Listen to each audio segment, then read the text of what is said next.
All right. Hello, everybody. Welcome. Thank you, those of you that made it here on time. Anybody that's still trickling in, that's totally cool. We are here at Hired Labs Coding Bootcamp. We're here for day one, week one. Welcome. My name is Jeff Stock. I am the CEO and co-founder here at Hired Labs. I'm going to be the instructor for this course. Before we dive into all the stuff we're doing, let's do a quick intro, kind of get to know everybody. There's about 25 people that signed up. It looks like we got about 12 online, so that's perfect. It's a great size group.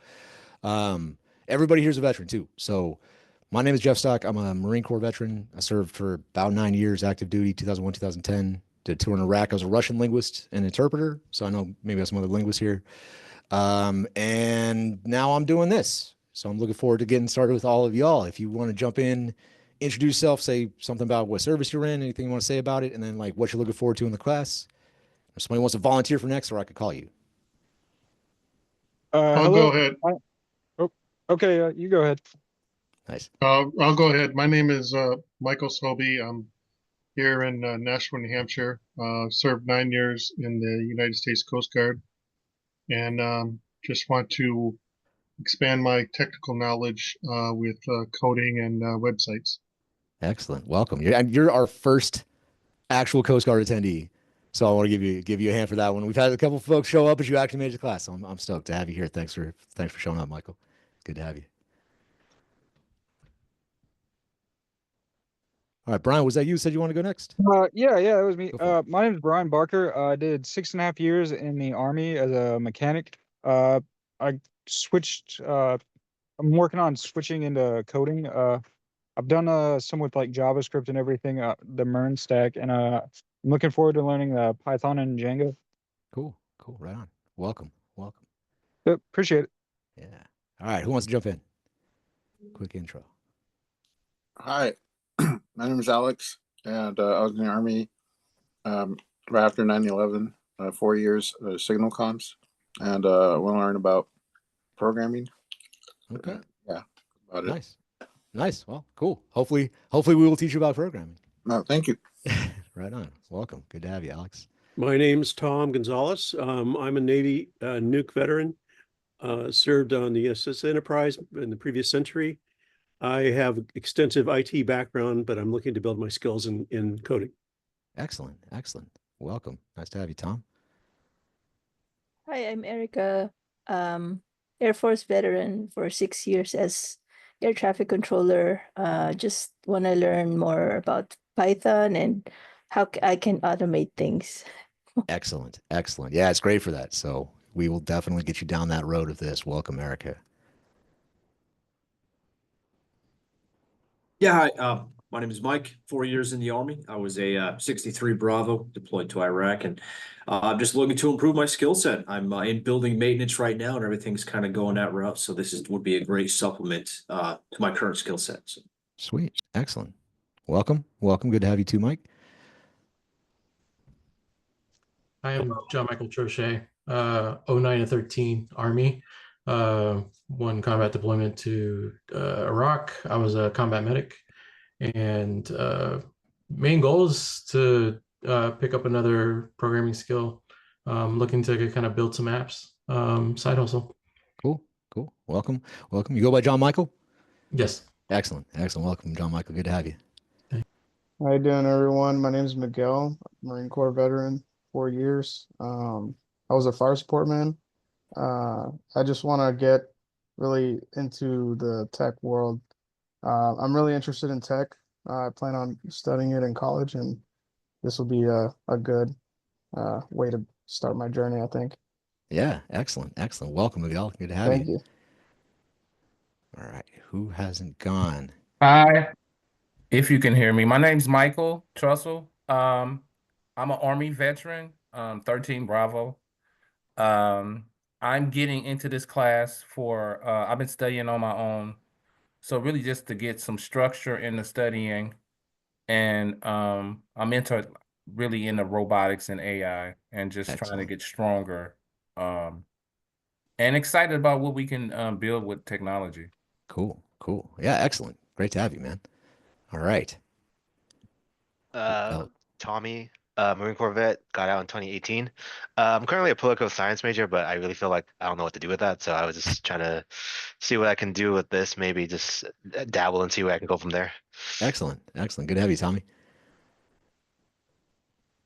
Who hasn't gone? I think Monica, you haven't. You might be the last one.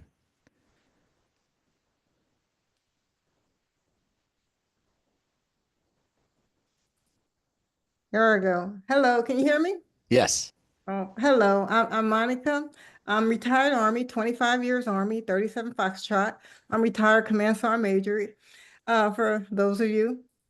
So since I've been out of the Army, I wanted to do something a little different. So I want to learn about this field. PsyOps was my field. So mess with people's minds, things like that, kind of in your field. So they taught me Arabic. So Arabic was my field, 11 deployments. So I was like, okay, enough of all these deployments. They're going to kill me. So let me just go ahead and retire before they deploy me again. So this is a field I want to dabble at and learn a lot. I don't know too much about it. So I figured, let me do something different now that I'm all retired and safe, so forth. And I reside here in Tampa. Okay. Excellent. Excellent. Well, welcome, Monica. Thanks for joining us. And those of you that are here on East Coast time, I understand it's really late. So see, I think one more person hop in. Is there anybody else not introduce themselves? I haven't done it. My name is Justin Burton.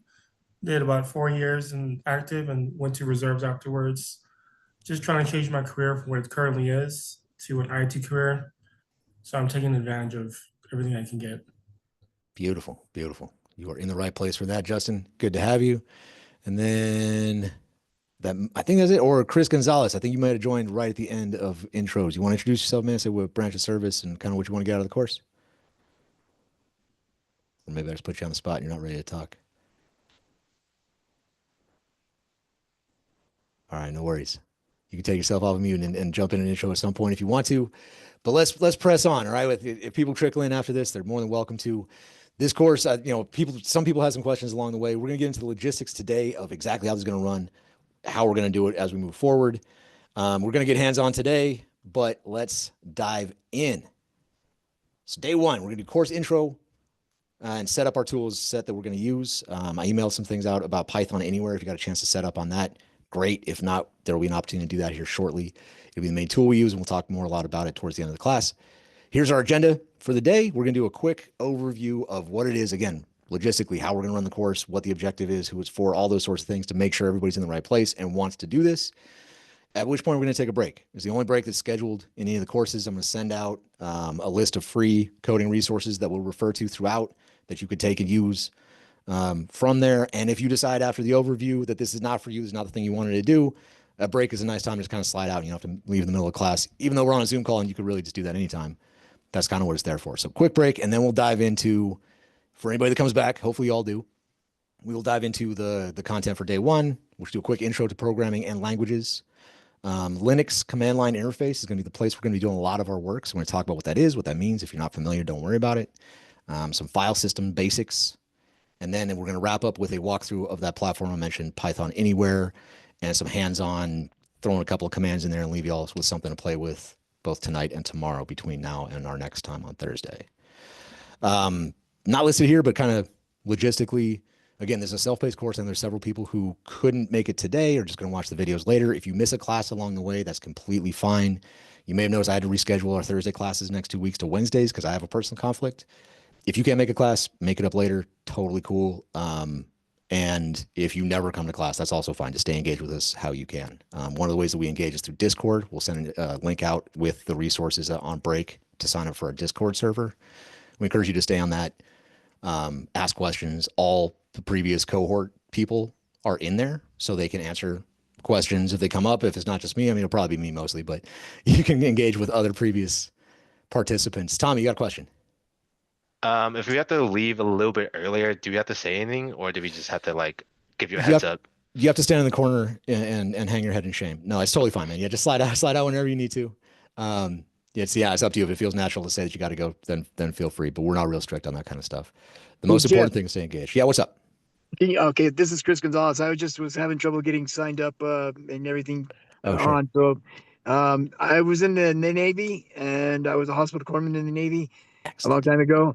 And I'm in this class because I have always been interested in computers and technology, and with AI and everything coming, I've got to learn how to code and get myself positioned for what's to come.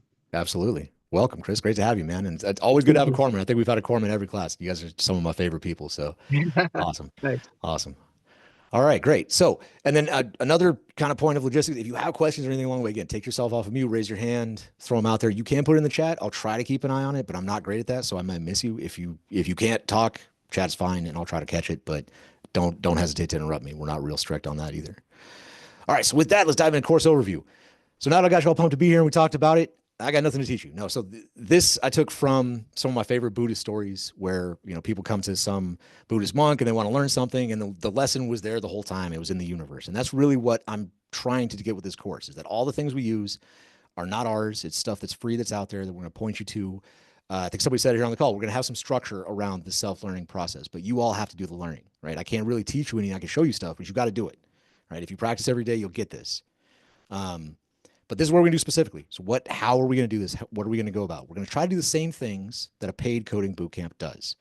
I encourage you all to look up other coding bootcamps, but I am very adamant against paying for them. If you can find a way to not pay for them, do that. There are some organizations that pay some portion of veterans training. I know out here in the Bay Area, the San Francisco Bay Area, there's like Goodwill in San Francisco will pay a portion of coding bootcamps, and like Swords to Plowshares will pay a portion of it too. So look for those sorts of things.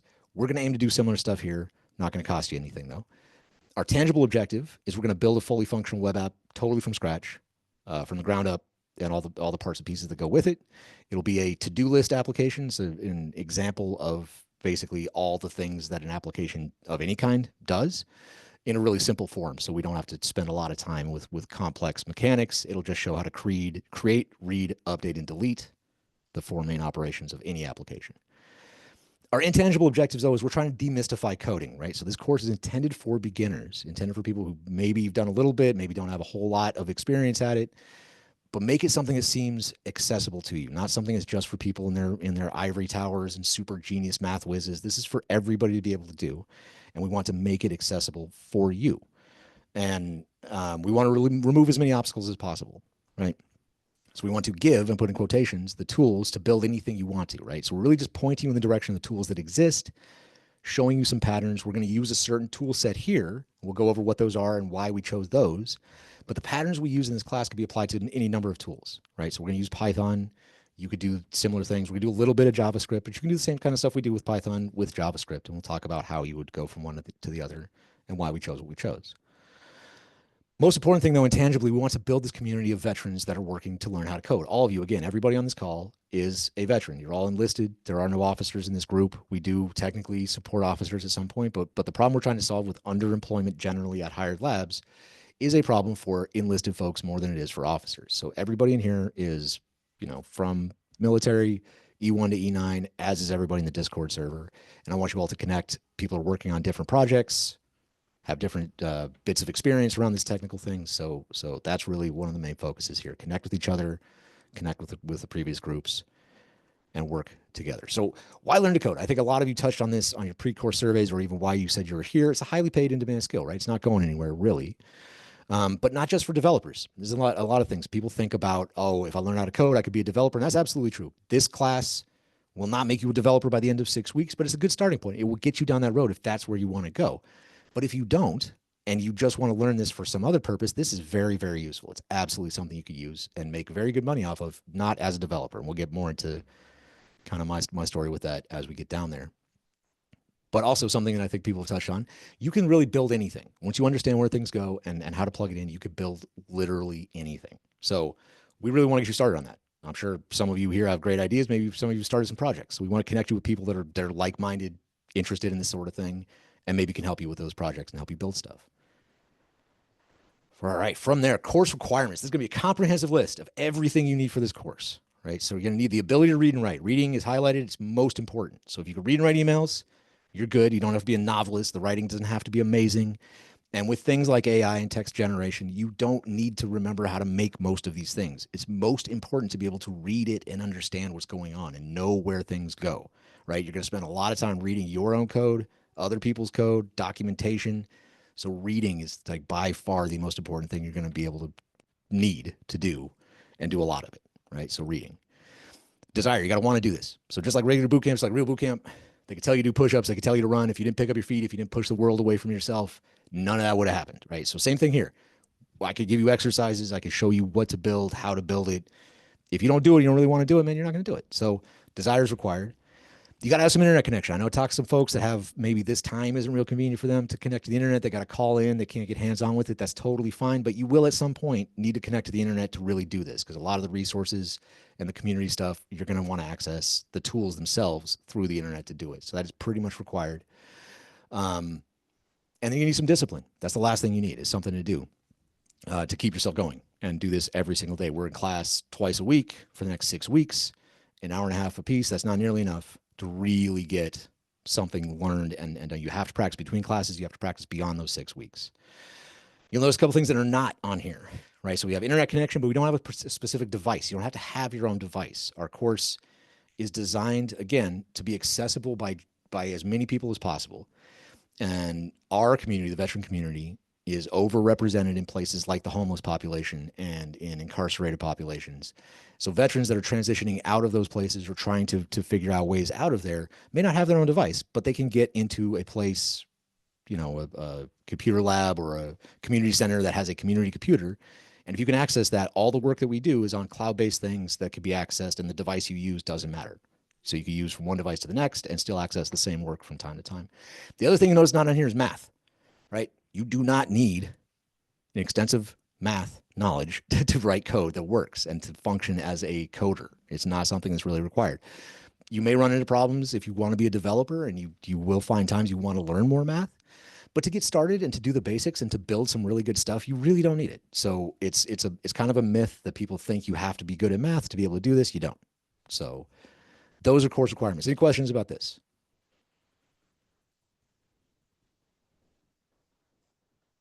All right. I will take your stunned silence to be no questions. Cool. So what's this going to cost? It's going to cost absolutely nothing. We're not going to charge you anything from us directly. None of the tools that we recommend are things that we encourage you to pay for. They may have a paid tier, but all of them have a free tier, which is plenty for what we're doing, plenty for beginners. And we don't endorse anything, and we're not going to encourage you to pay for anything at any point. Again, it will cost you some time and effort. So participation, if you can make it to class, asking questions, being a part of the discussion, doing the things as we do them, if you can. If you could type along with us, great. If you do it later, that's also fine, but do the exercises as best you can. And then feedback. So we've been operating a couple of years. This is our second year running this boot camp, and we operate on feedback. So we get from our participants great ideas on how to make the course better, what to do from here. Please, please, please give us feedback. We'll ask for it formally with forms and stuff towards the end of the course. But as we go, if you think of something, share it with me, email my team, whatever you want to do. Right? So those are course costs. All right, how are we going to do this? So we're going to treat this like real boot camp in the sense that basic training is the goal, right? We're not, again, trying to make somebody a full-on Python developer. This is not a Python course. We're not going to get to the depth of Python that you can get to. We're trying to do something very basic and use practical skills. There's a broad range of things that we're going to cover. Python is the main thing we're going to cover. But the idea here is that if you finish this course, you can go further down web development, or you could get into AI and machine learning, or you could get into data science and use use what we learn in this class as the starting point. That's the idea. So just like you would basic, boot camp, and then you had to go to your A school and learn something else to be a fully trained soldier, sailor, airman, Marine, or Coast Guardsman, like Coastie. I don't know. I'm not sure what to call y'all. Sorry. That's the same idea here. Basic training, and then you're going to have to move on further from there. We'll help you out on where to go from there, but that's the idea of this course. So we're going to do 6 weeks, as we mentioned before, of instruction, hands-on practice. The format of today is going to be similar for each class. We're going to do some sort of set of slides. I'll try not to kill you with them because I hate slides myself. And then we'll end the day with writing code, doing things, building towards the application that we're going to have. All right, so this is very much self-paced. We have milestones along the way. There's something to get to basically every day to build towards. But if you're not on pace with that, that's fine. If you don't finish in 6 weeks, that's still fine. You can come back for another course. Our next course we haven't scheduled yet, but it'll probably be about 2-3 weeks after the end of this course. And you are all welcome to join that. If you felt this was too fast or you just want to go through it again, Absolutely. Once you are accepted to Hired Labs services, you can access them as you need. We also, as part of our services, we do a resume writing and job search service. My team will probably reach out to you about that. You can decline or accept that as you like. It won't affect your participation in boot camp. It's just a separate line of service that we offer, also free of charge to veterans. But for the boot camp itself, self-paced, right? So if you want to go faster, we have our previous recordings up on YouTube, and you can go faster. Hit me up. I can send you the documentation for whatever day you need, and we can go from there. If you're way ahead of this, if you're slower, that's also fine. Go slower. Take the time you need to. It's no big deal. The main thing is to keep doing it and keep asking questions and don't give up on it. That's it.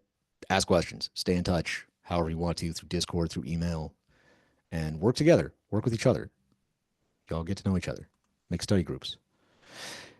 All right, quick overview of our syllabus. The first week, where we are now, we're programming foundations, real basic things about how computers do what they do, how we interact with them, what programs even are.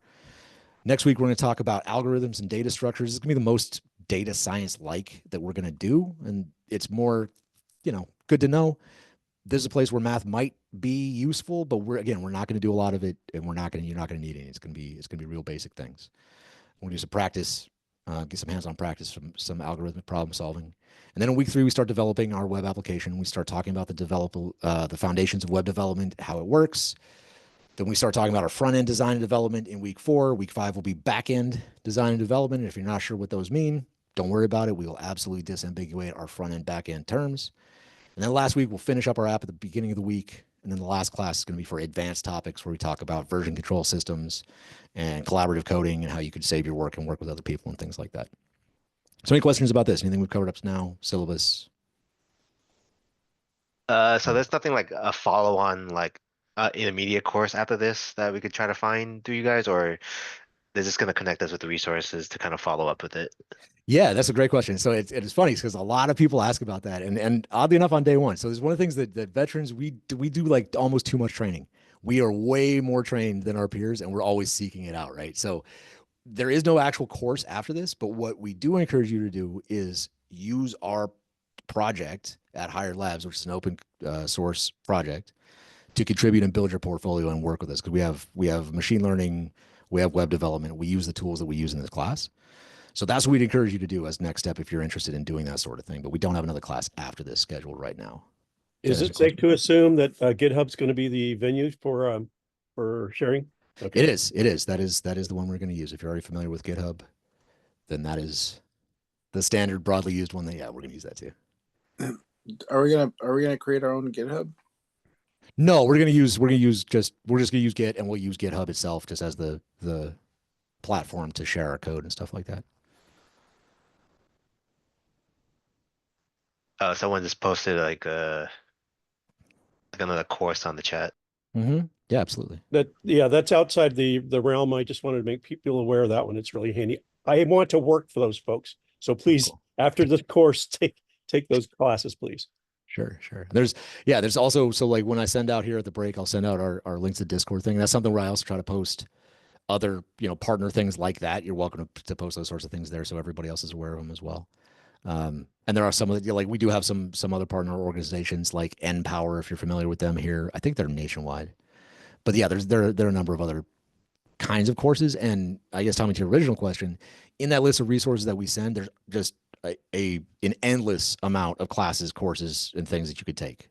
That just endless. So, start there if you want to go for kind of whatever you want to learn next. And we can help again with advising on what would be the most relevant to you. If you're like, I'm kind of interested in doing like data science, we can help you find the right data science thing to do from there. So everything is just kind of loose. It is not like super structured. Like we kind of just go at our own like pace if we have the time for it. That's the idea. Yeah. Because really, this is something that's going to have to be, if you really want to learn it, it's going to have to be a practice. It's going to be something that you do regularly for a long time. And what we're trying to do is expose you to it now and leave it free for you to go from there where you will. And we can help support that. So we don't have a prescribed like level 2 is this and level 3 is that, if that's what you're asking. Right on.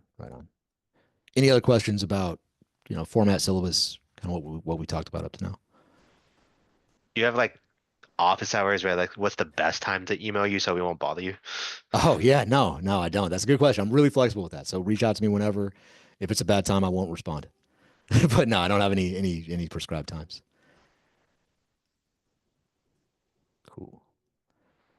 All right, keep them coming with questions as we do. But so real quick, like, why would anybody even listen to me? So I'm self-taught. I started a number of years ago. When I got out of the military, I went into college and I was planning on being an interpreter, like I had been in the military. But life being what it is, switched gears real fast at the end of college and kind of stumbled into tech on the sales side. And I worked in a number of places, large and small. Ended up getting interested in languages because I'm a linguist and I want to know how much coding languages are like human languages. Turns out they aren't. We'll talk about that here soon. But I started just learning on my way to work and as I was on the bus and on the train and things like that. And I've never been a coder, but I have gotten paid really well from knowing how to do this. I've built things that automated my own. Somebody mentioned automating their own work. I've gotten promotions and I'm building myself a team of data scientists and analysts based on this ability to do these sorts of things and build actual tools for us to use. And then I've gone and done independent contract work as someone that could do these things and automate stuff, right? So this is really, really, really valuable things. There's a lot of money to be made out there. Again, even if you are not technically a developer by title, using these skills, knowing how to do this is exceptionally valuable. And there's a broad range of things you can apply it to. I've tried Coding Bootcamp. I paid for one at one point, and I honestly think it's kind of snake oil. I don't think anyone should. Yeah, see, it's a question right there. Do you attend any competitions? I'm gonna keep the name out because I don't want to be like slanderous or whatever. But I was not impressed. So like the guy that taught the course, he had only done Coding Bootcamp at that place and just graduated. So it was basically like someone from here, from the last cohort teaching this one, had no experience outside of that. If you asked any questions, they said, go look it up because he didn't know. And all the stuff, the material that they pointed us to was just free online resources. So I'm like, what am I really paying here for? And I realized in that course that the people who had signed up for it and had paid for it, they didn't have that internal drive and motivation to do it. The information is out there. If you have drive to do it, you can definitely learn it. So what I want to do here is give the same kind of structure without trying to charge people for it, because I didn't come up with this information and I'm not special for knowing it. So, and I believe you can do it with what's available, and not because you're better people. I love veterans, but there are a lot of tangible reasons as to why I think you can do this, because we, by and large, statistically are more technically apt than our peers, regardless of what job you had in the military, even if it wasn't a technical job. We understand simple things like following checklists, and that's a lot of what we do in coding. Is when you're following directions, you start at the top and you write the list, and that's what algorithms are in the first place. It's a set of directions. So a lot of this is really similar to things that we're used to doing. And I know we have the discipline to get through this and actually learn it. So again, I believe in all of you and being able to do this with which can. So that's why hopefully you want to listen to me. So with that, we're going to take a quick break. So again, the only break that we have scheduled in the class, we're going to do a quick 5 minutes. I'm going to send out the resource list via email. It's going to have a Discord link to sign up for Discord and join our server if you'd like to do that. And if you haven't yet signed up for Python Anywhere, this would be a good time to do that, because we're going to use that at the end of the course after we go through a quick other set of slides. So any questions before we wrap up and take a quick 5 minute break? No, for me. Okay. All right, cool. So I got 1828. So let's just do 1835. So it's kind of a roundish number. We'll start back up then, and I'll keep this Zoom running. Y'all can step away, do whatever you need to do. We'll start again at 1835. I'll send out that email. If you have questions, feel free. I'll still be on. But we will start up here in about 7 minutes. All right. Thank you. Yeah, thank you.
Hey, Jeff. Oh, thanks. And tape on my cat. Oh, you were talking about how you're self-taught, and I was actually looking to get into cybersecurity. And what I had noticed was, I didn't necessarily I work at the VA hospital here in San Francisco. And I was talking to the crew and they're like, oh, hey, you know, you don't necessarily have to have a direct degree. And then doing research, they were talking about competitions and other ways to kind of gain job security and increase your portfolio. So, sounds like you kind of. Or something like that.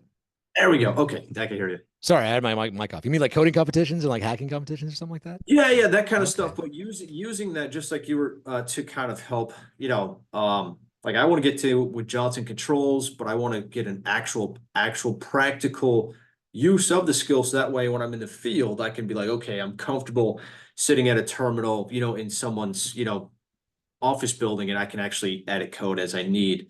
You know, so. Doggone, it kind of sounds like you took that same route, self-taught. Yeah, absolutely. And there are a number of places that it, you know, are there's a movement, I guess, kind of starting to focus on people that come from non-traditional educational backgrounds and have learned this from someplace.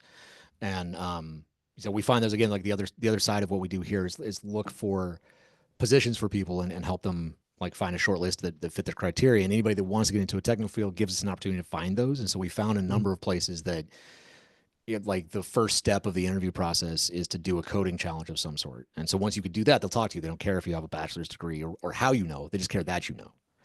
And yeah, so like what we do here is all practical stuff like that. So we're going to start out even today. We're going to be using things that if you want to go cybersecurity route, you'll just do more of the stuff that we're going to do today. Like we won't get deep enough into it to be cybersecurity, but this is like a good entry point to get the basic idea of what tools you'd even need to learn and, you know, a basic functionality with those so that you can sit down and start playing with it and learn kind of the next step from there. Does that answer your question? Yeah, it definitely does. Thank you. Because I've done with City College here, doggone, a plain Python class. I wasn't able to complete that. And then I tried an Android class and I found that their approach was extremely rigid, didn't make a whole lot of sense. And what I was trying to understand was like, how do I just do this so I can practice it, get more comfortable, and then, you know, be able to use it in the field for work or if I wanted to kind of just attend competitions just as, you know, a side thing, you know. So yeah, absolutely. And this will be great for that. It'll give you a whole bunch of things that you could play with. And in that resources, you know, we'll talk about it a little bit as we go. There are a ton of things for practice of all sizes. And a lot of them are really short. That free code campus on the top of the list is one of my favorites. It's broken down in really short, bite-sized things. And I think they have a specific cybersecurity track. I know they have like a data analysis track, and the web development one's really good. And then a quick question that I saw in the chat for Tommy and Brian, you guys were talking about the videos. So our past cohorts are on YouTube now. So again, if you want to watch like all of this and just burn through it, man, you could just totally do that. Our current ones, as we record them, we'll put them up on Zoom and we'll send out the Zoom links for this cohort and this class as we go. I have a question. Sure. My question is, how do you measure if you have kind of mastered or have like a very confidence? If you have like enough confidence to know a certain concept or element of the programming structure. Let's say, for example, it's like how do you know you get good at like saying print hello world, you know what I mean, and then you have like input and stuff. That's just like an example, but like how do you measure like your progress is more absolutely, man. That's one of the tough parts, honestly. So, you know, like I said, I've been doing this for probably over a decade now, and I still feel like a complete novice, and I feel like an idiot all the time, just pretty all the time. And so you don't really realize how far you're getting until you kind of stop. You're like, oh man, I got better at this because I keep doing it, and now I'm faster at it. But there are some things along the way that we'll talk about, I think, a few more next week when we start talking about our algorithmic problem solving, where well, the things that are listed, they're on the thing. If you want to check them out now, the Code Wars is the name of it, and Elite Code. Those two sites are really good for practice. And if you get down to where you can knock any of those out, including the difficult ones, in like no more than 30, 45 minutes, then you got them mastered, right? So there's some of those things where there are actual quantifiable, and we'll talk about how to quantify when you know that you've done well on something. Okay. but a lot of it is just if you can build it and make it work, right? So when we do this thing, even if you don't know, if you don't remember exactly every piece on how it gets, but you get it running, that's success. You know, you may not feel like you mastered it. You may have to go back and do it again. But again, you have to kind of define for yourself what success is. And it's a really interesting question to ask, like how you know that you could be confident in it. Confidence is a slippery thing, man. Just, you got to pretend. You're always going to feel like you're faking it. You're always going to feel like you don't know it well enough. And it's especially true when someone's paying you for it. You get in there, you're like, man, I remember one of the first like high paying contracts I got. I was like, you guys are paying me way too much. I'm ripping you off. I feel terrible. But Yeah. you know, they felt like they got something out of it. So I hope I didn't rip them off. But Yeah, it sounds like my MOS have to like have the confidence that everything's gonna be all right. it is. And one of the problems that we face as a community is we sell ourselves short, and we lack confidence because we were told by the system that we're not as smart and we're not as good as somebody that's, you know, hierarchically higher up in the rank structure. Right. That's head trash. Like, you just got to get that out. And, you know, people that do well in the civilian world don't have that head trash. So we got to throw that out of our heads too, and just be like, I can do this at least as well as these knuckleheads, so I'm going to do it. Right on. So Jeff, I think the other way to answer his question is number one, experience, because coders, developers are learning new techniques all the time. And the other biggie that I hope that you get to touch on some of it, because you can't do all of it, is incorporating best practices. Because when you get those best practices organized and contained, then you can do what you just said. You can do pretty much anything. And I think that'll help. That helps drive your steps towards confidence. Yeah, it really does. And that's a great point. It is just a matter of practice and getting those best practices in there. We'll go through that as we build some of the stuff that when we do the actual application, I try to adhere to some best practices as I can. And I'll try to call out the things that I'm just doing as a choice that I've made, and you could do it however you like. But the better you are with those things and the more standards you follow, absolutely. And you get those just with experience and just by trying and jumping in there.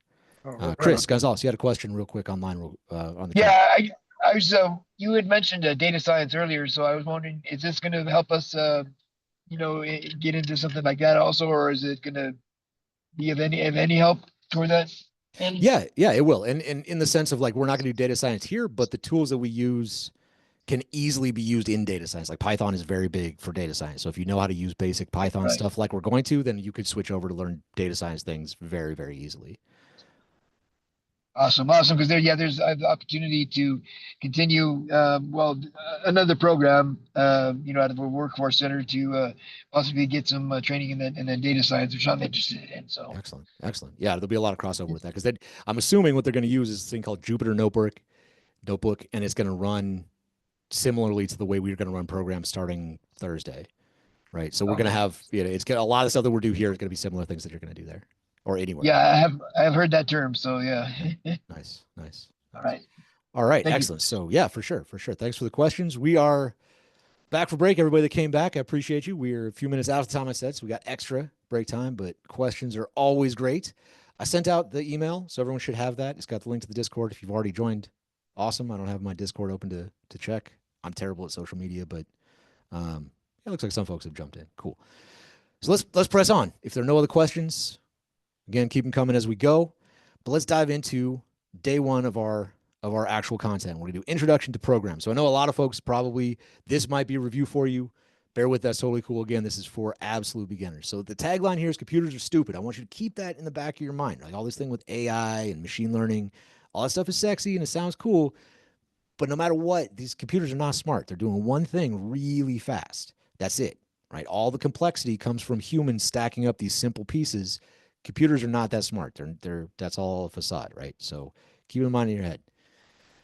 So let's start by defining some terms real quick. So like, what is coding? What does programming even mean? What are we talking about when we say that? So really, it's just the concept of written directions, executing some kind of process. That's what we're doing when we talk about it. So it's reading again and writing. I highlight that again. Reading is really, really important. So as a practice, you're going to spend a lot of time reading. You're going to do a little bit of writing. Spend a lot more time reading. And as a profession, though, when we talked a little bit about this on like routes you could go at places you can take this, it's similar to a trade, right? So, one of my older sons, he's wrapping up high school and he's looking to get into trades. And one of the parts of the beginnings of those is to get exposed to several types of trade work and a whole bunch of skills that you might use in those things. And then you refine from there, become, focus on electrician or steel or whatever it is that you want to do in that trade. Coding is exactly the same way. So we've already talked today, just now, in a cybersecurity. That's a sub route you can go. We've talked about just web development, which is one of the things that we're going to do in this class. When we start talking about using Linux, those are the sorts of things that are used even outside of the tech space for like mass transit systems, or most of the operating systems that are in warehouses and things like that are run on Linux. The internet itself is run on Linux. So we'll talk more about all that as goes. But coding as a profession, again, is a lot like a trade. There's a lot of places you could go. You start out at the beginning, your entry level, and then you work up to being a journeyman and being an expert at those sorts of things and being a master at it. Same way, constant learning, constant practice. And if you treat it that way, you'll get good at this and you'll find opportunities, just like in a trade. All right, so computing basics, none of this should be flat news to everybody, and we're not going to get real deep in it. These are concepts that we just want to have in our mind as we're doing what we're doing. We're going to reference them. We're going to just be really clear on what they are. So it's things that we got to keep track of hardware-wise. We're going to talk a little bit about operating systems, sort of what they are, what to be aware of in them. Our file systems and management is a very major piece because the entirety of coding is files and directories. That's going to be the theme throughout. It doesn't matter, again, OpenAI's Chat GPT, whatever sexy thing they got going on, is files and directories. There are files somewhere in directories that are giving those directions to those systems to do those things. If you understand those systems, you understand how the systems are laid out, you can access these files, you can find them, you can work with them. And that's what coding is. We're going to talk a little bit about user interfaces. Two major kinds, graphical user interface, or GUI, which again, shouldn't be news to people, but if it is, welcome to the new term. It's anything that you push on buttons like Windows and stuff like that. That's a graphical user interface. So when we build our application, we're going to be making a graphical user interface for people to come and push buttons on our site, which we also built. So we'll build the site, build the application into it.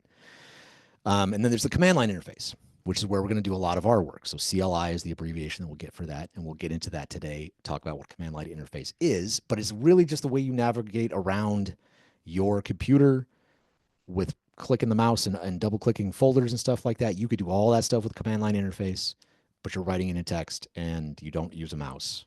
So that's the big difference, but we'll get into that a lot. And then we're going to talk about languages. So we're going to wrap up with computer languages and what they are, what programming languages mean, what they're used for, where they fit in relation to each other, why you want to learn one versus another, why we chose what we chose, all that kind of stuff. And big theme throughout when we talk about languages is the human versus machine balance that you're always striking in readability, because humans are going to read it and machines are going to read it when you're talking about your code and your programs. We'll talk about what that means here shortly. So real quick, the pieces of hardware that we got to keep in mind as we're doing what we're doing. We got our central processing unit, CPU. This is where the machine is doing the calculations, doing that quick counting that it does, the one trick that it has, that's where it's doing it. So we got to keep track of that as we're coding. Another thing that we talk about a lot is memory and storage. So the difference there is that memory is not persistent. It is something that just exists in one session in one short time, and then it disappears. It's called ethereal. And then storage is something that's going to last a long time, something you put in like a database. That's where your storage is going to be. We'll talk about databases and those sorts of things as we go. The other things to keep in mind are inputs and outputs, right? So your keyboard, mouse, touch screen, microphones, all your inputs, screen speakers, all those things as outputs. Those are the physical hardware things, but we talk about inputs and outputs. It constantly is something that you keep in mind. You're always talking about the data flowing through your application in terms of where it's coming in and where it's going out and what's being done to it as it does those things. All right, basically about operating systems. Again, it's not something that I assume no one's heard of an operating system at this point. I think we all know what an operating system is. We know it's the program that runs other programs on your machine. The ones that we talk about all the time, Windows, Mac OS, Linux. We could write an operating system if we wanted to get that nerdy about it, but again, we're not getting to that level of depth here. You most likely are on some version of Windows or Mac. I would be surprised if anybody here's on Linux, but you could be. We're going to use Linux. All programs run some sort of OS, but the reason we use Linux, I mentioned this before, is that it's really broadly applicable, right? So anybody that we mentioned cybersecurity, if you want to get into things like penetration testing, which is fun to try to break into people's systems and hack their systems and stuff like that, you're definitely going to be using Linux for a lot of those things. There's a Kali Linux is the version that a lot of those cybersecurity folks like to use. And it's used again in mass transit systems and all kinds of automated systems out there. So it's not the commercial one like Windows is, but it's really, really broadly used. So Linux is an absolutely good skill, and it's a job all unto itself. Like Linux administration, you could take that and run with it and just get paid doing that and not even learn any other languages. All right, so we talked a little bit about the graphical user interface with the drag and drop, point mouse, clicking. You should know all these things already. We're gonna spend most of our time in our text-based command line interface. You got to read and write everything. And again, part of the beauty of that is we're going to be accessing a remote Linux instance through Python Anywhere, and that's again one of the things that Linux does. If you work with Linux, you can access terminals from a distance, and if you're used to putting the commands with just your keyboard, that's all you need. So it's handy. Command line interface, great stuff. Once you get used to using it, you'll probably be annoyed by mouse interactions afterwards. Maybe not. All right, so let's go to languages. So this is my favorite part by far as a language nerd. So I'm a linguist, and I love talking about this piece of it. This is what got me originally interested in it. This super sexy chart here is showing at the top human languages, which is English, like we're speaking now, or I guess more accurately, I'm speaking. Hopefully you're understanding. And the bottom is machine language or binary. We'll talk more about binary in a minute. But there's a whole list of languages in between human language and binary language. So at the very bottom of this, you see, or if you can see, assembly language, the very, very bottom one. And the very top is Python. The idea here is that Python is closer to human language than it is to machine language, whereas assembly language is closer to machine language than humans, right? So if you try to read assembly language, it's very hard to read. There's a bunch of crazy symbols, no recognizable words. And if you don't know exactly what it says, it's really tricky to read. Whereas Python, even if you don't know Python, we'll show some examples as we learn it, it can be read almost out loud if you know how to read English. So it's really close to human language, but that comes at a cost because it has to be boiled down to machine language. And that takes time, that takes energy, that takes compute power. So the top languages up here, the higher level languages on this chart, closer to readability for humans, but slower for machines to read. So there's going to be a trade-off. The ones that are highlighted in green on this chart are generally what are called programming languages. You may have heard this before. Programming languages, they're general purpose languages that could be used for a number of different things. Some of these do have specific purposes. Like you'll have, say, Swift is for iOS development. Kotlin is for Android development. But they're general purpose in the sense that you can do pretty much, you can make any kind of application you want to with them. It just functions better, like say on an Android, or it has a somewhat specified purpose for it. But a lot of these green things do a lot of what the other ones do. They do similar things. So in this course, we're going to use Python mostly. We're going to touch on JavaScript a little bit because it is a web development course, and it's kind of unavoidable. JavaScript is the language of the web, and if you want to go down the web development route, you're going to want to do more JavaScript and maybe even TypeScript that's on here that's really popular. It's very similar. But any of these are worth learning. If you want to go from here and say, no, I want to learn C#, and again, you probably do that for a reason. So we talked about Python being used in machine learning and data science. It absolutely is. That's one of the reasons we teach it here. It's not best known for web development, even though we can and we will use it for web development. And good big companies absolutely use Python and the framework we're using, Django. So like YouTube and Netflix, I think, and Instagram, I think they all use Django as their thing. And so C++, so there's a question about that. That's on here. And these are, again, languages that should be for different purposes, right? So if you're doing, say, desktop applications, you're probably not going to do it in Python. You could, but you probably want to look at something like Java. If you're going to do games, then you'll probably look at some version of C, right? So C++, maybe C#. Depending on what it is the project you're trying to do or the systems that you're trying to work on, that might drive your decision here. So when I say that these generally do the same thing, they do, but there are reasons you choose one over the other. So any questions about that broadly, about the programming languages?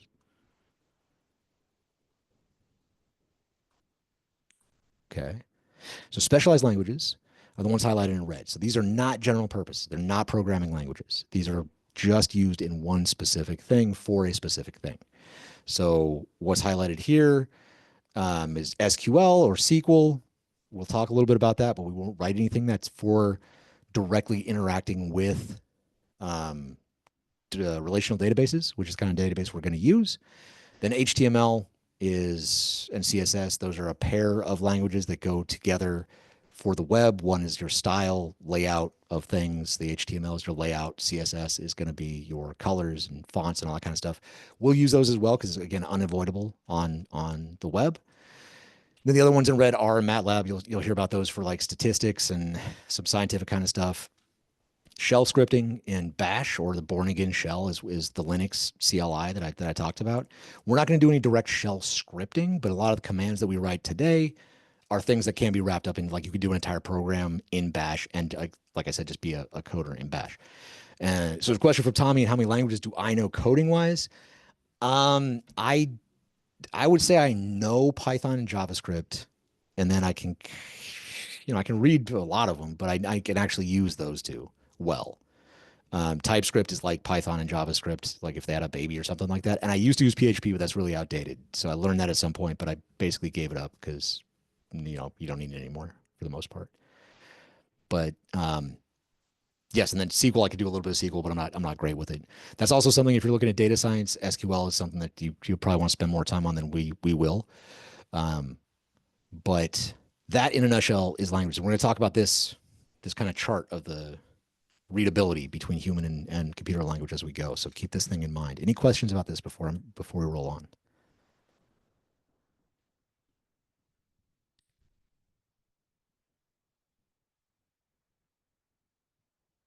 All right.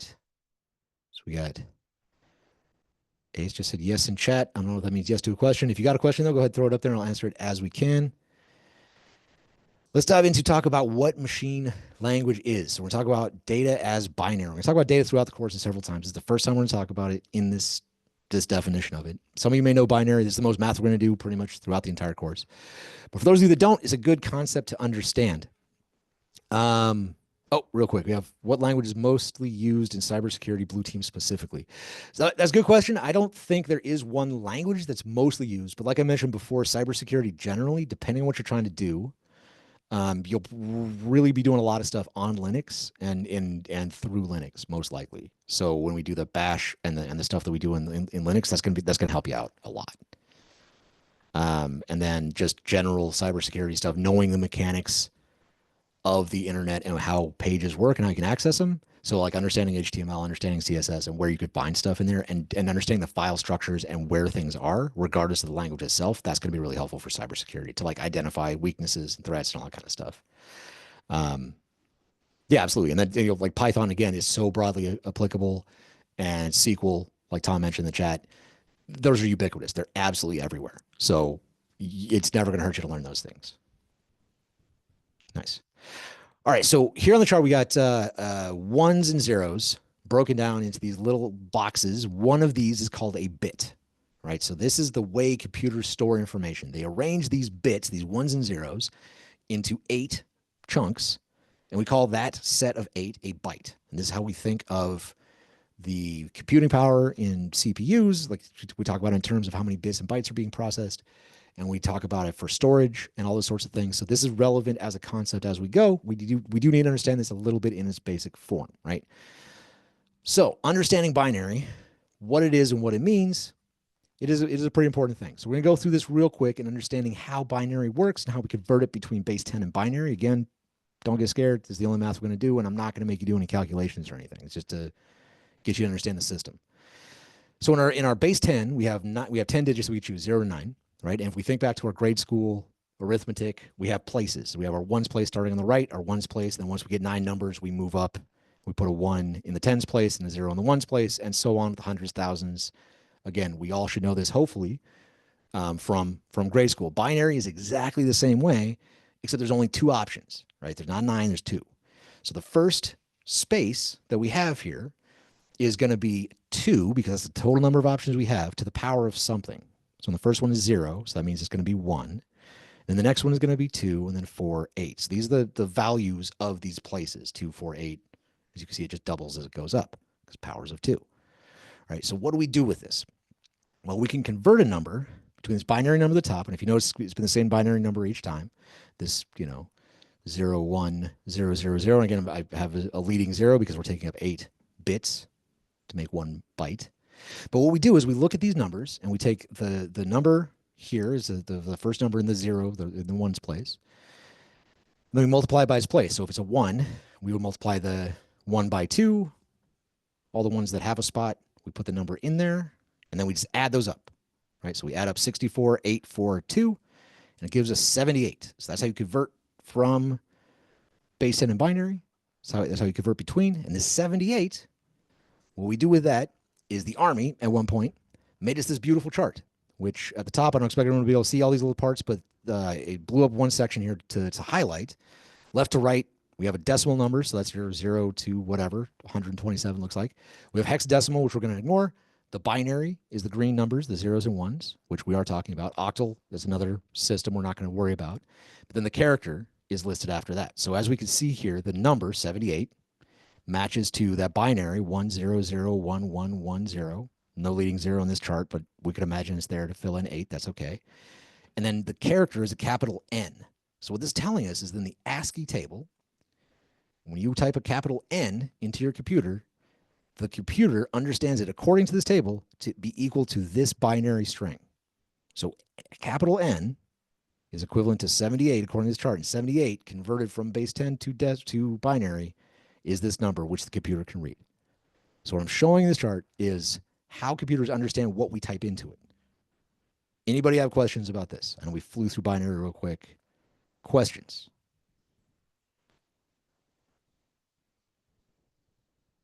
Can you go over this, the decimal part again? Yeah, so the decimal number, when we convert between the two, it's just a matter, hang on a second, of taking any number that has a 1 from the binary and then taking that value from the place, right? So this first one that we have up here in the binary number, going from the right side to the left. This, we have a 0 here on the right and then 1. That's the 2 place, right? So we take a 2. And then we just add up all the numbers that have a 1 to convert that to our 78. Does that make sense? Kind of. It just depends on the placement of where those ones and zeros are, right? So we can figure out the actual computation. Exactly. Okay. And so then this chart covers all of the English characters, all of our punctuation markings, spaces, everything you need to write in English is covered by the ASCII table through that conversion. So each character has a number assigned to it, like capital N is this 78.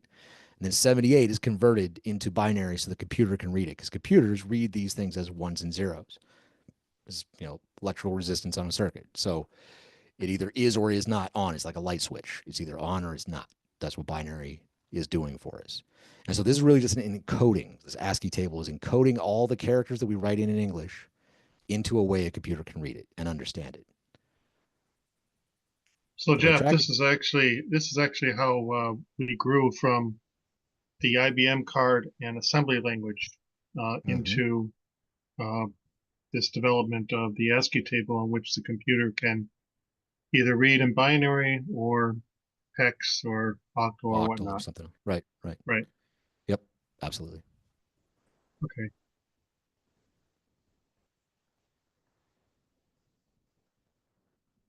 Cool. So the ASCII table, or the American Standard Code for Information Interchange, which I never even try to remember, is one way of doing it. It's a fairly older way of doing it, a fairly older way of encoding things. What you're going to see more frequently now on the internet is the internet standard, and we'll use it in some of our encoding as we go, is what's called Unicode Transformation Format 8-bit. So if you look back at this ASCII chart anytime that you get a chance to, you'll notice that they don't use all 8 bits that fill up a byte. You only need 7 bits to cover all the stuff in the ASCII table. The 8-bit format piece allows for other character sets outside of English. So all the emojis and non-English character sets like Arabic, Cyrillic, Chinese characters, all that kind of stuff, that's going to be enabled by Unicode. So UTF-8, as it's called for short, is the standard that you're going to see online now. It's what we're going to use a lot in web things. But just know that it does include ASCII. It also has other things though. So ASCII is the American English version, and then UTF-8 is that plus emojis, non-English characters. Does this make sense? Any questions about this? So we still use ASCII. We haven't just dropped it and all adopted UTF-8. Well, so UTF-8 really does include ASCII in the sense that English characters are still encoded that same way. It's just UTF-8 now includes other non-English stuff, so that the modern internet is going to be in UTF-8. Probably not directly in ASCII, but if you're writing in English, it doesn't really matter. Does that answer your question? Yeah. Okay. Cool. Cool. And this is more, just to understand really what's going on and keep in mind what is being done as we go forward, because again, this is the root of it. This is really what the computer is doing at its most basic level. So every time we type in, every single character we type in has to be broken down and understood in binary at some point by the computer. No matter what language, Python, SQL, doesn't matter. At some point, it's broken down to binary. Cool. All right. So moving on real quick. So we're just about at the end of the slides, and we'll slide over to Python Anywhere and get hands-on. Wanted to talk briefly about the Linux file system. So this is an example of it. Real quick picture is the last slide. And I want to just talk about this because this is the standard Linux file structure, and we're going to be in this, navigating it, using it. And I want to have this picture in your head as we do. This top part here, that's just the slash, that's the root of the Linux system. It's the very, very top of the tree, or bottom of the tree, I guess, depending on when you look at it. This one is showing you at the top. It's going to be the very beginning of any of your file paths. So slash is the very, very root directory that all other directories in Linux are going to be inside of. So this chart is showing that, where there's a slash, and then a chart underneath with, this is etc, dev, home, whatever the case may be. We're not going to get into each of these. If you care, this is actually really interesting stuff to read about how Linux works and all these things.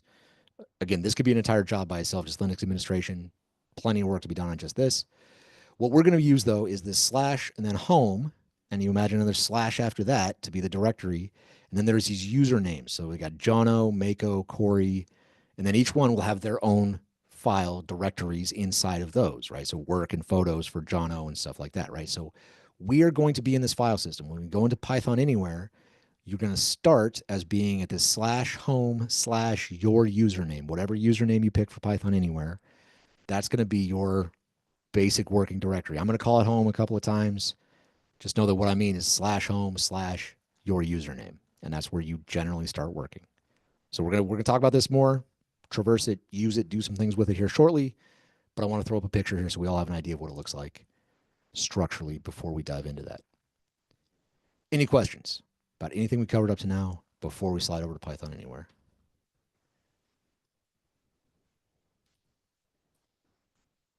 No? All right. So we got one in chat. Gotta head out. Yeah, I'll send the recordings out. It takes maybe an hour or two after class, and I'll email it out tonight. So everybody will have a copy of it tonight. And we said, where we'll be coding from? Ace, that's a question now in the chat, and we're about to go in there. So Python Anywhere is the name of the place that we're going. And let's go there now. Yeah, right on. Thanks, Tommy. We'll catch you next time. All right, so here we go. We're going to slide over to Python Anywhere. And for those of you that did sign up, hopefully you did. And now it is time to get hands-on and get working. So I can zoom in here a little bit if we need to, but this is what the dashboard looks like when you sign in. All right, I'm going to zoom in a little bit so things are a little bit larger maybe. There we go. All right, so quick orientation on the page and what we're going to be using. You default to the dashboard when you go to your pythonanywhere.com spot and log in. So that's our dashboard. There's a number of things on here that we'll poke around and look at, but just going left to right on this, nav panel right here. The consoles is another place that we're going to be shortly, where we open up actual bash consoles, or you can do Python and any number of things, but we'll get into that soon. Files is going to be a GUI way of looking at your file structure all the way down to the root level if you need to, whatever you need to look at. This is a way that you can get to it and poke around if you prefer to open things in that style. We'll do it a couple of times through the course as well, but I encourage you to do things on command line when you can. The web tab, when we actually build our application, we'll be doing a lot on this. That's what the tab is for. It's for web applications. Task is not like a task list like the one that we're going to make. This is for asynchronous tasks. So anything that takes a long time to do, say if you use an API, which we'll talk about APIs and how you might use them, but if you reach out to another system and it takes some undisclosed amount of time to process, and you don't want your website to hang up and stop while it does that or crash or anything like that, you use an asynchronous task, and that's what tasks are for, to let that thing do its calculation and your site users can go back to your site and not break, basically, or wait for that processing to be done. We're not going to cover that in this class, but that's what that is. And then databases, again, not something we're going to touch in this class exactly. We're just going to use a lightweight built-in database that comes with the web framework Django that we're going to use. But there are free databases. There's a fuller MySQL database in here that you could use if you wanted to do things after the class. But we're going to be in the dashboard, consoles, files, and web a lot. Last two we're not going to use so much. And then the last thing I want to do as far as orientation is one of the cool things about Python Anywhere is that you all, if you want to, can set me as your instructor. So to do that, and well, the benefit of doing that is then I can go in and look at your files directly. I can look at your consoles directly. I can code with you. I can share examples here for the rest of the class to see.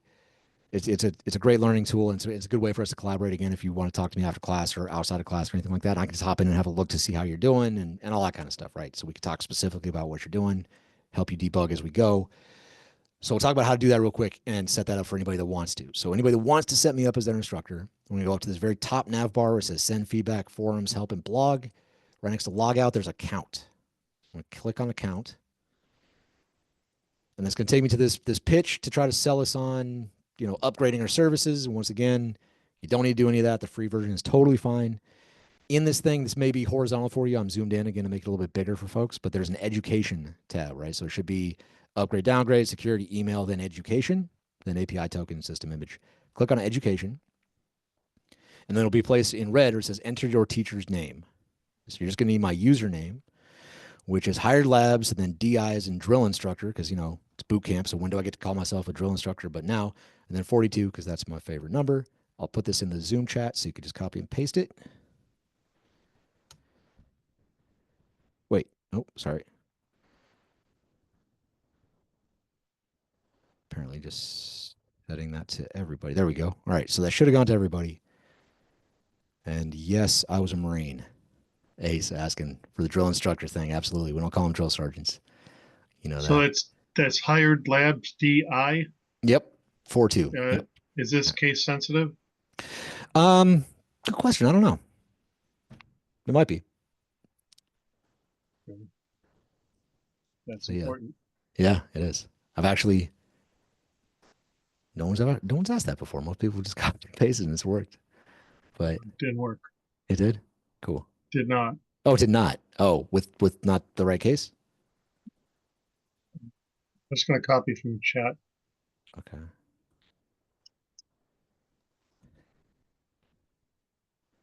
All right. So I see some folks are adding me, which is great. And this is also an opportunity to hopefully you pick some sort of professional-ish username. But if it's not something I can link to your name, if you need help, just let me know which one is you, and that's totally cool.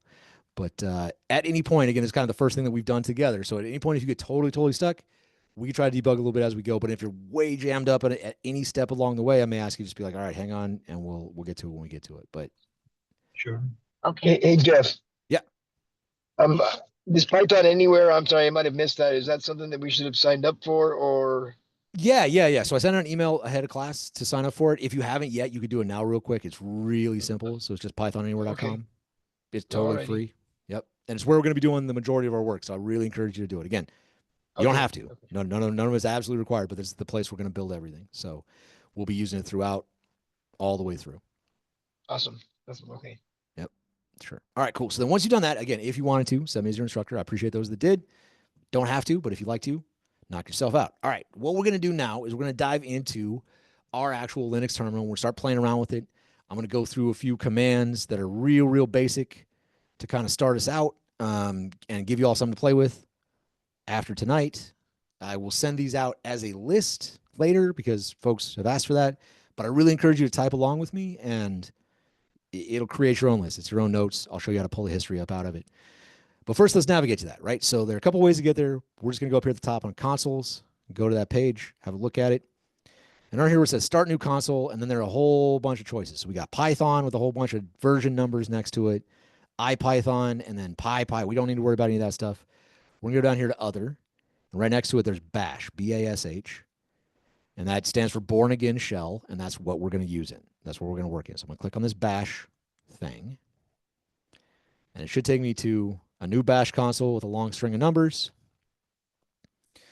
Gives me some information about starting up. And then here I'll zoom in a little bit so this is all larger and we can actually see what's happening. And this is a Linux terminal. So what they've done here is this organization Anaconda, which is a packaging thing. We'll talk about packages in terms of Python later. We're not going to use Anaconda itself, but they set this page up. This Python Anywhere is set up by them. And what they've done here is they have their own Linux instance, and they just basically partition you as a user. You just get some space here that you could use this. So this is just like if you set up Linux on your own machine, and you could interface with it this same way. The command line interface would look a lot like this on your own device if you set this up yourself. But there's no need to. Logging in is all you need. So this right here, the 0309, I'm pretty sure that's UTC time. I've never bothered to check, but I think that's what it is. It's a time. Not really need to worry about that. This tilde is a shorthand for that directory address that I showed you before. The /home/username/. That's what this tilde represents. So we can use it to reference this directory. It is used to reference this directory. I'll show you how to break it out and look at it. But that is how you know where you are. This is showing us our location in the file structure. And when we see that tilde, it means /home/username. And then this $sign just means that we have control of the terminal and we can enter commands. That this red block is our cursor. Cool. So start writing in some commands.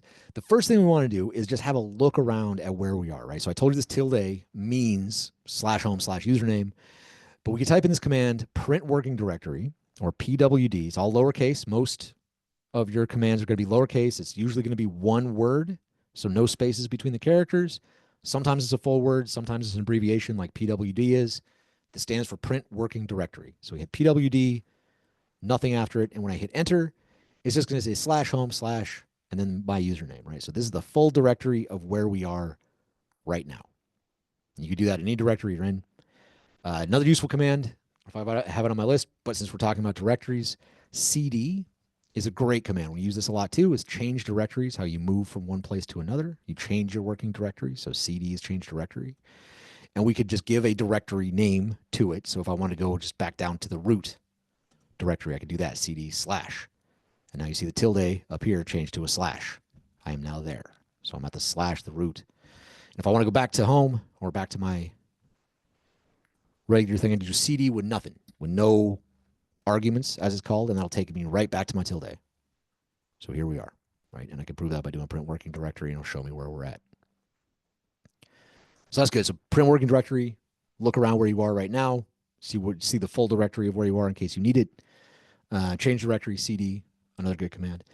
Another very, very useful one we'll be using a lot is the ls command, which is short for list. And this is going to list all the contents of any directory that you give it, right? So if we just do ls where we are, I may have a handful of things in here that you do not. Don't worry about that. You'll probably have just this readme text and some other things in there. But it'll list all the contents of whatever directory you give it, right? So we can do, if I misspell that. Oh, sorry. Another command, a great command, clear. So I did this without thinking about it, and I'm sorry for that. This command will clear up your screen. So you saw there was a bunch of stuff on my screen when I did ls. And if I want to remove all those things and have just a clear, fresh screen to work with, just type in the word clear and hit enter, and it'll pull all that stuff out of your way, and you'll just have a clean slate to work with. But it's still there, right? So what I encourage you to do is write along with me instead of taking separate notes or anything like that, because if you type in history and hit enter, it'll have a list of the commands that you've entered into your console. So here are the ones that we just did. I have more commands in there. Don't worry about it. These are from old histories. But here's the print working directory, the change directories, all the things that I wrote into there, but just writing history. And that just pops up and we can see that. All right, cool. So that is how we look at things, is how we move around.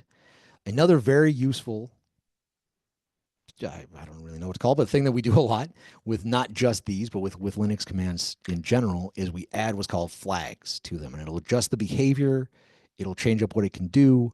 And a flag is entered with a dash. So if we do ls, and let's say we want to get our hidden files and everything that's in there, because if we do just ls by itself, it won't show any of the hidden files. So we need to add a flag, the -a for all, it gets everything, and it'll show us all of our hidden files. Everything starts with a dot. Again, I'm probably gonna have a lot more than you do. Don't worry about that. You'll have this bash RC should be in there, and the bash history should be in there. You probably have a cache, but this flag will again, change the behavior of the main command. So if you want to see all of your files, the hidden files included, do the A flag. And then another flag is very helpful for any command that you have is the help flag. So let's say you forget what goes with a certain command. Like you remember we talked about a command, but you forget how to use it. You forget what comes after it. If it takes arguments, if it takes something else or directories, whatever it takes, --help will get you a quick synopsis. This is a short version. Let me zoom out a little bit since my screen's kind of mashed up. This is a short version of what that command is and does. I'm scrolling up to get to the very top of it because this right here has all of the flags. So here's a flag, the A for all, but right here where it says usage, this is the part I was looking for. So I typed in the command, it said ls-help, and it says usage. And here's our command itself, and then it says options and files. So this shows you the syntax of that command. So if you forget, this is just built into Linux. You can get this information out of any command by just putting --help after the name of the command. So in our case, ls. I'm going to clear this up again with clear. And then another really useful one, if you want to get more information about a particular command, instead of just doing help, you could do man, which is short for manual, and then the name of the command. So we could do man and then ls again, if we wanted to do list, which is short for list. And this will have the full documentation. So this is absolutely everything. So the full name. This again has the syntax of what's in there. Then it has description and then all your flags. But this, you'll notice that the interface is different. So when I scroll down to the bottom, it stops and I'm stuck. So now to go up and down, I got to use the arrows or the page up, page down key. And this little highlighted thing, it tells you what page you're on. It says page LS1, that's the section, and then it says line 17. Press H for help, H for help, or Q to quit, right? So that's how we get out of this, get back into our commands. We hit Q, and that entire thing just goes away without having to write clear. So that's another way to access manuals and information about commands if you forgot what one does or how it works, or you want to get more information about it or something like that, right? So the help flag and the manual command are very helpful. All right. So those are looking around, moving around. Thank you, Michael. I'm glad this is helpful. Let's do some other sort of mechanical things to create some directories, create some files, do some stuff, actually write some things, because that's the kind of stuff we're going to be doing mostly with Linux. And again, this isn't a Linux course. I want to reiterate that this is a set of tools for us to be able to do the stuff we're going to do next. We're going to be doing these commands and making files and directories, and then we're going to write Python in those files, right? And we're going to write Django in the directories or HTML or something like that. But Linux is going to be that thing that's going to help us administer all that file structure, and this is how we're going to do it, right? So one really good way to make, well, I don't know if it's a really good way, it's kind of a hack, but it's a very broadly used hack, so we'll say it's okay.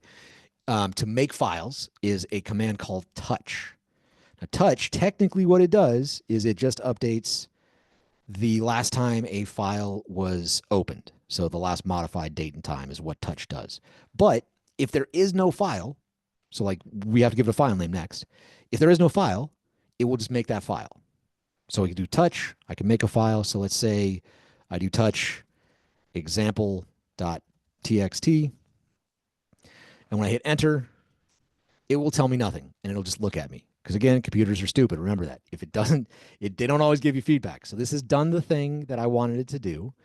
To verify that, I'm going to do ls, and then I should see an example.txt in the list of things. And once again, don't worry if you don't have all these things. I didn't get rid of some of the stuff from the last class. We'll get to these things. If you're following along and you made an example.txt, as long as you have that in your list, you're good. You should have a readme.txt and an example.txt, and that's probably the only ones you got. So that's touch. That's going to create a file. That's cool, but there's nothing in it. We'll get to how to adjust that in a second. Let's make directories as well. That's something we're going to do a lot of too. So to make a directory, you're going to do the make directory command, which is shorthand mkdir, all lowercase, no spaces. And then you just give a name of that directory, right? So if I want to say example directory or just example is fine. So just say example. And when I hit enter, it should give me Sorry, I'll keep that flag off. Now you see I have an example.txt, and then I have just the word example. So that it doesn't have a trailing slash. It doesn't have anything after it, but that is a directory. That's how we know it doesn't have a file extension. Like this .py is a Python file. The .txt is a text file. If you do ls and there's no file extension, it's a directory. Usually, unless you made a file with no extension, which you can do. But now we can see what's in there. So we do ls example. Oh, another real quick thing. As we're doing this, I sometimes forget to call it out because I forget you can't see my hands. As I'm typing, I'm doing what's called tab complete. So I'll back this up real quick. When I did ls and then I did ex, and then I just hit the tab key. And what it did is it filled in the word example for me, because there's at least one thing in here called example. There's two. So what it did for me is it gave me a little auditory signal. I don't know if you could hear it, you probably can't, but it binged in my ear and said, hey, there's more than one thing in here called example, so I don't know which one you mean. So when I hit tab the first time, it goes to the end of that. And if I hit tab a second time, it'll list everything that's in there called example. So here are both of my example things pulled out of that overall list. So tab complete is exceptionally useful to know that you're in the right place, that you're spelling things correctly, all that kind of stuff. It'll help you avoid spelling errors. So definitely use tab complete all the time. You just hit tab. If it doesn't complete, you might be in the wrong directory. You might have to change directories. But so I'm just going to list what's in my example directory, and there's nothing in there. So there's nothing to list. So we could put something in there. One way we could do that is we could say touch. We could open up we could make a file in that directory. We could say touch example and then give it a file name. But another way to make something and edit it directly all in one shot is to use a built-in text editor that comes with every instance of Linux. This is no exception. It's called Vim, V-I-M. Doesn't matter what that stands for. It stands for something itself. Not a big deal. But to access it, we're just going to type in VI, all lowercase. And before we go any further, before we do anything else, if you're following along, just so you know, if you've never done this before, this is a place that like 98% of people get stuck and get totally locked in here and can't figure out how to get out of Vim. All right. So if that happens to you, first of all, welcome to the club. We've all been there. Don't worry about it. There is no shame in closing out your console entirely and getting rid of it and opening a new one. Right. So if you get stuck somewhere at any point in the class and you're just totally stuck, you can close up your console. Here, I'll show you how to do that real fast before we do this again, just in case somebody gets stuck. So I'm going to open my consoles list in a new tab. And here where these two consoles are listed, I don't know why I got two, but you can click one of these blue X's and it'll close out the console. Again, there's no shame in doing that. So if you get stuck in Vim and you can't figure out how to get out, don't be afraid to do that. All right. So we're gonna dive in. I'm gonna show you how to make a file in Vim, edit it, save it. So what we're going to do is we're going to add, say, I'm going to do it in that example directory. I'm just going to make another text file. It doesn't matter what, new.txt. So I'm going to give this name. It doesn't exist. But when I hit enter here, V is going to make this file at this directory for me. And it's going to be empty. And it's going to take me directly into editing it right away. So when I hit enter on this, if you're following at home, it's going to be in Vim next. So I hit enter. Here we are. All right, so my screen is no longer the bash console. We're now inside the text editor. It says right down here at the bottom, this little blue thing says example/new.txt. So it's got the directory that we're in, the path to it. And there's a little cursor up here in a 1.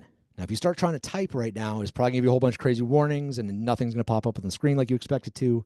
It's really annoying. So the way that we enter things into this is we have to enter insert mode. So we hit the letter I. You see at the bottom of the screen, it changed to insert. And now I can type away like I always do. So I can do whatever I like, multiple lines. Cool. Now I'm in insert mode. I can type whatever I want to do. I can make this a Python file. I can do my Python coding directly in here and rock and roll, and we're good. When I'm ready to save, to get out of insert mode, I'm going to hit escape on the keyboard. You'll notice that insert thing disappeared. And then I'm going to hit colon, W, which stands for write.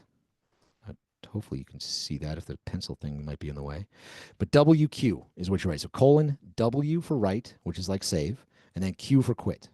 So now I hit I to enter insert mode, enter some text, colon WQ after hitting escape to get out. And that'll take me back to my console. So now if I do ls example, list the contents of my example directory, I should have that new.txt in there. If I want to see what's inside of it, there's another cool command that we're going to use to just have a look in there without opening up the file. It's called cat, which is short for concatenate. And it's just going to take each line out of the file and print it out to this screen, which is called the standard out, which is where things go by default. And so we'll say concatenate our example file, our new.txt. And they're the 2 lines that I added in there. So in V, we open it up, we save it, and then we can access the file from there.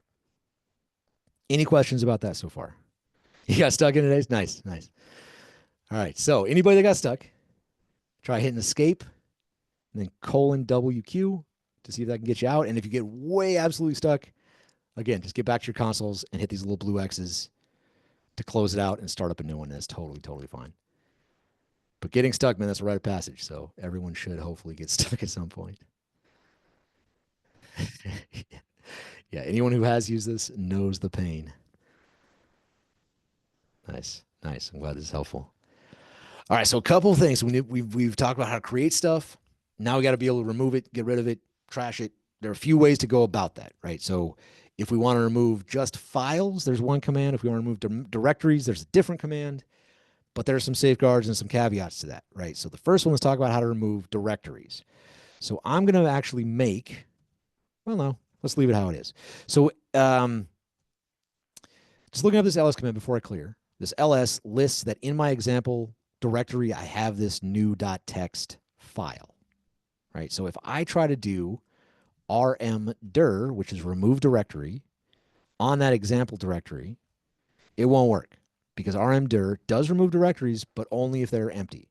So there's a failsafe in here that won't let you remove a directory that's got anything in there.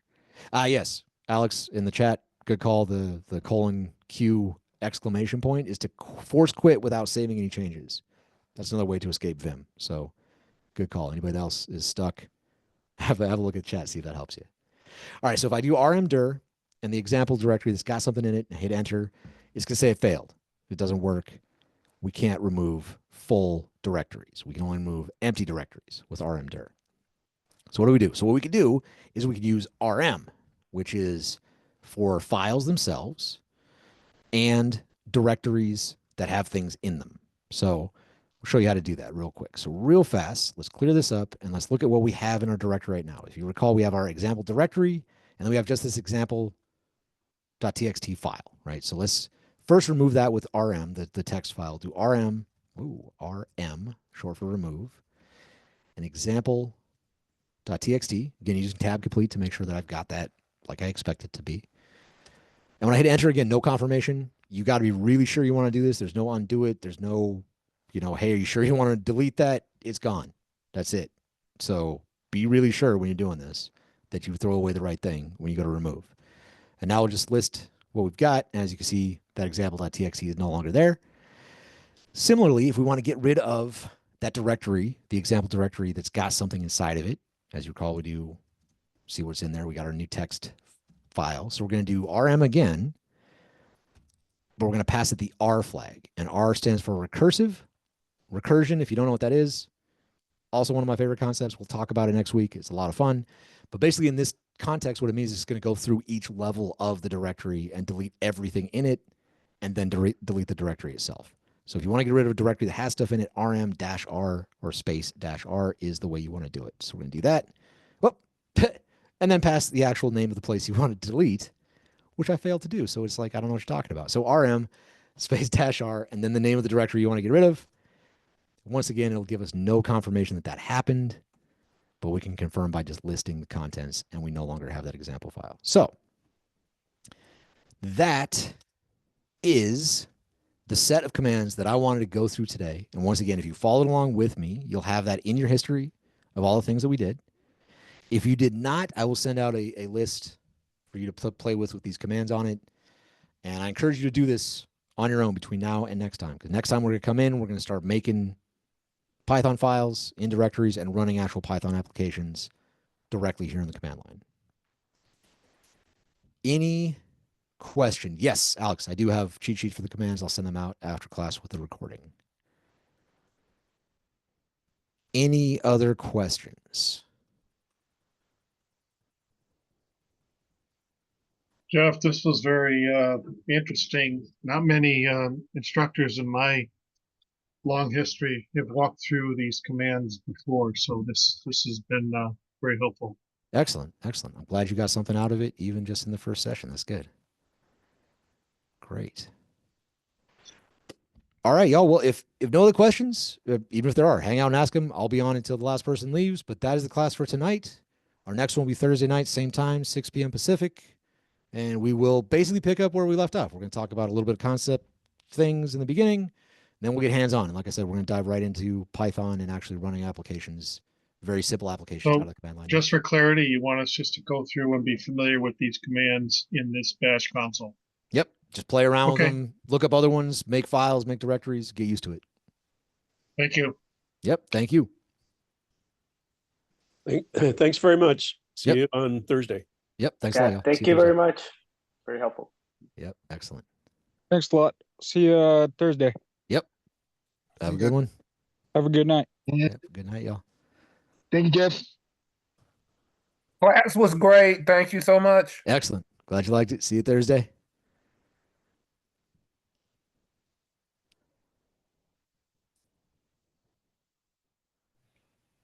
Hello? Yep. Hey, how you doing? Good. First of all, hoorah, Hoorah, Simplify, brother. All right now. The reason I was asking this because I'm already in cybersecurity. I'm doing incident response now.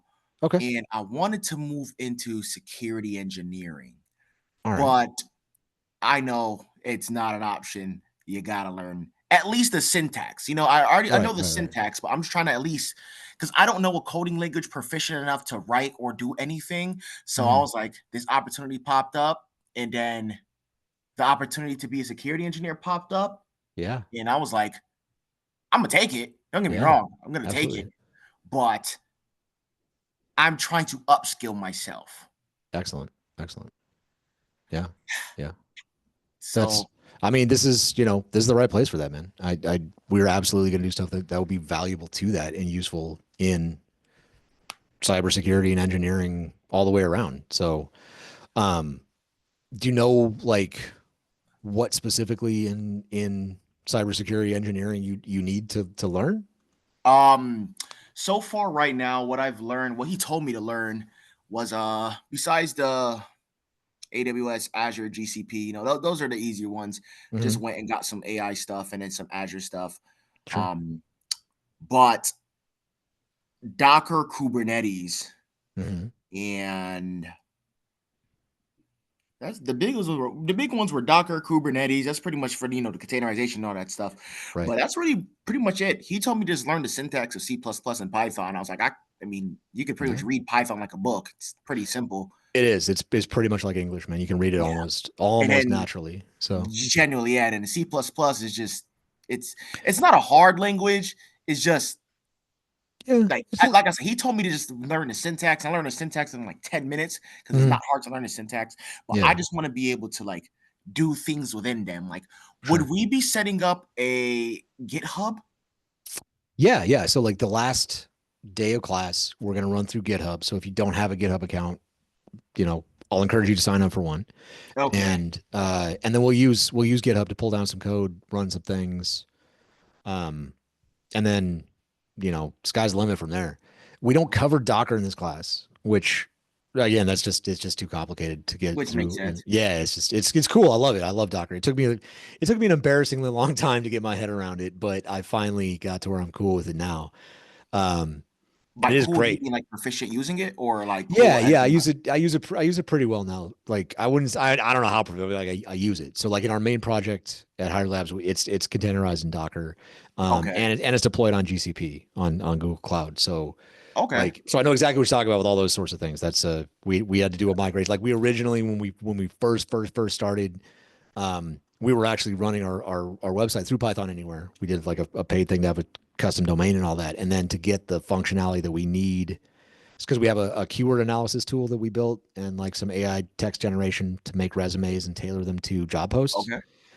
And we needed GCP to run, or I was weighing between GCP and AWS, and I just preferred the documentation, honestly, at GCP.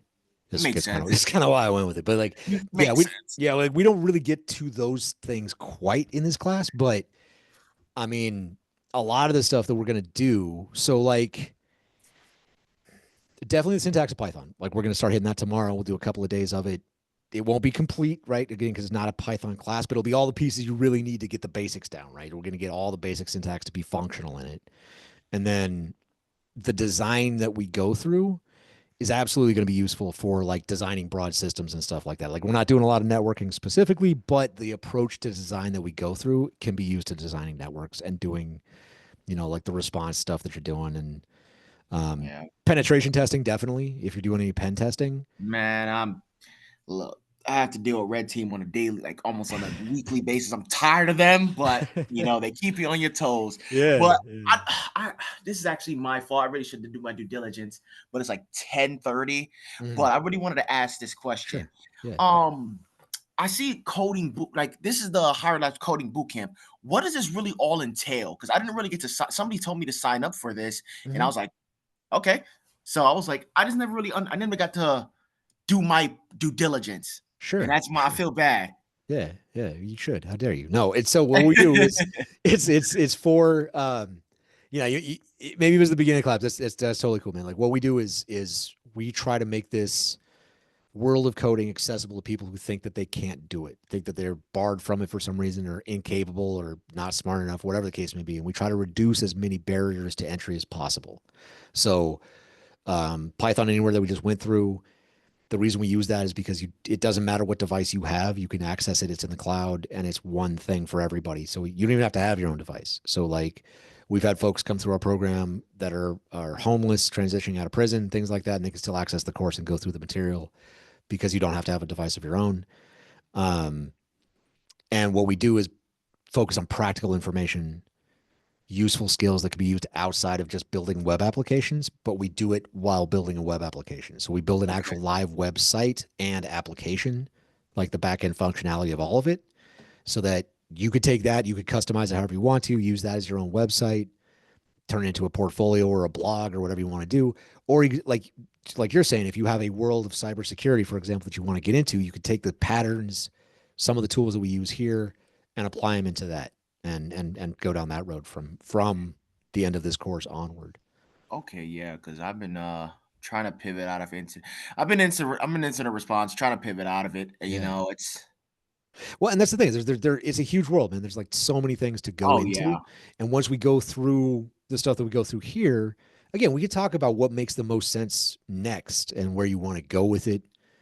And maybe expose you to a couple of things you haven't tried before, and it might be interesting to you, right? You might be like, hey, I really like that front end development. I hate front end development. You might love it, right? So as we go through those things and you try it out a little bit and get a sense of it. Yeah, this is my first time pretty much going to be able to like really code. The thing is for me, do I mind it? No, but I know, and I work hand in hand with software developers, software engineers, the whole 9 yards. And then I see what they go through, because I'm a contractor, so you know it is. But I'm thinking about pivoting more to the private side. Nothing wrong with being a contractor. Is just, you know, the biggest thing, and one of the reasons I'm definitely in here is one of the pivoting moments is being a contractor. You know, you being a Marine Corps, you know what I'm saying? You work with contractors depending on your job. Yeah. The only downside about working with the government is things are so outdated that if you stay here for X, Y, and Z, like for example, doing cyber, got 5 years of experience, right? What I know at 5 years of experience is not like you know how it is. If I work with X system, and that contract doesn't expire, I'll work with X system for the remainder of my time there and not work with anything else. Right. And you know, at times people are like, oh, that's not bad, but I'm like 23, right? So I'm trying to not only be that go-getter, but like I had one of my buddies work with, he called me and said, yo, bro, I'm about to work with the quantum computing chip from Google. I said, nice, bro, that dropped like 2 weeks ago. He said, yeah, we're about to work with it. I said, man, and that kind of just really stuck with me. And I was like, you know what? I think I want to make that switch. But before I make that switch, I know I at minimum need to be proficient in Python. Yeah. Well, and dude, Python is a great language for, I mean, just about anything. That's what I mean. So like, if you find that what you want to get into, it's better to learn another language. It's real easy to go from Python and learn that. You know what I mean? Like whatever the other language is. because a lot of the same stuff that Python, even if the other language is way different and behaves differently, it's going to follow a lot of the same patterns. A lot of stuff's going to be really, similar, right? So That's how I felt with that Yeah. in C++, because that once I learned the syntax of Python, the only thing about C++ is different is just it's a lot longer as far as the yeah, there's more brackets and stuff you can lose, and there's some deep differences for sure. But as far as the syntax and stuff goes, it's. I mean, you kind of already said it, man. Like Python is just a lot more like English, than a lot of the other languages are. So. Thank you, this conversation. Yeah. Oh, hello, welcome. What's up, man? But yeah, that's really about it. Thank you again. I'm about to sure. go to bed because I got work in like 6 hours. Yeah, right on, man. I appreciate you All joining. right. We'll see you Thursday. Have a good Okay. night. Bye. All right, bye. All right, Justin, you got any questions or anything, man? No, I don't got any questions. I was paying attention to you guys' conversation, and he asked a lot of questions that were rolling in my mind also. Okay. Okay. Nice. But I'll see you Thursday. Excellent. Excellent. Thank Yeah, you. man. Have a good night. Thank you for the free course information you gave out in the email. Yeah, absolutely, dude. I hope it's useful for you, man. Hope to see you Thursday. All right. Thank you, sir. Yep. Bye.